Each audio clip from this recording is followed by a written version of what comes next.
10 દિવસની ટ્રીપમાં ફરવા જાય છે ને થોડી ઘણી ખરીદી કરવાની હતી એટલે ભાઈબંધની દુકાને આવતી રહ્યા ખરીદી કરવા. સાંજે પાછા નિશાલના ભાઈબંધ ભેગા થઈ ગયા. રેલવે સ્ટેશને આવતી રહ્યા. સુરતની ટ્રેન આવી ગઈ, જવાનું નક્કી કરી નાખ્યું.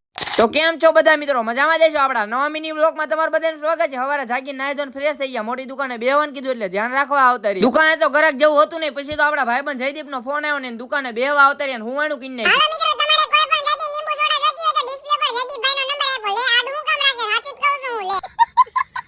જયદીપભાઈ ને કામ આવી ગયું એટલે બીજી દુકાને વહી ગયા. આપણે ખરીદી કરવાની હતી એટલે ગાડી કાઢી નીકળી ગયા માર્કેટમાં ખરીદી કરવા. આવતા રહ્યા હું ને ધવલભાઈ આપણા ભાઈબંધની દુકાને ખરીદી કરવા. આપણા ભાઈબંધને કેટલાય બધા વોલેટ દેખાડ્યા. પછી તો આપણને વોલેટ ગમી ગયું, લઈ લીધું. પછી તો આપણા ભાઈબંધને બેલ્ટ દેખાડ્યો ને બેલ્ટ લઈ લીધું.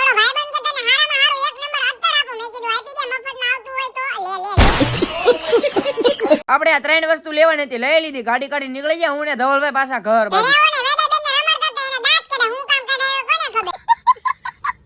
ઋષિભાઈ રોતા હતા, એને રમાડવા નતો એટલે બહાર પવનનો લાવ્યા, ગાડી ઉપર બેહાડ્યા રમાડવા માંડ્યા. રહેવા મંચુરિયન ને ચાઇનીઝ બેહાડ હતું. પછી તો માઈ બેને જમવા બેહાડી દીધા, જમવા બેહી ગયા. ઘરે જમી લીધું. મોટી દુકાને બેહવાનું કીધું એટલે ધ્યાન રાખવા આવતા રહ્યા. પછી તો આપણે જૂની નિશાળનો ભાઈ બનાવ્યો. પછી તો ગાડી કાઢી નીકળી ગયા. બે ભાઈઓ પાછા રખડતા રેલવે સ્ટેશન આવતા રહ્યા. આપણો ભાઈબંધ કે સુરત જવું હોય, મેં કીધું ટિકિટ લઈએ. પછી તો પ્લેટફોર્મ ઉપર આવતી રહ્યા. ટ્રેન ની રાહ જોવાની. ટ્રેન તો 11 વાગે આવશે. મેં આપણા ભાઈબંધ ને કીધું સોડા તો પી લે, થોડા ઘણા ઠંડા તો થઈ જાય. સુરત ની ટ્રેન આવી ગઈ ને આપણો ભાઈબંધ સાચું ના કહેતો તો સુરત જવું હોય. મેં કીધું હાલ આપણે સુરત વયા જઈએ, બીજું તો હું ત્યાં જઈને રખડશું.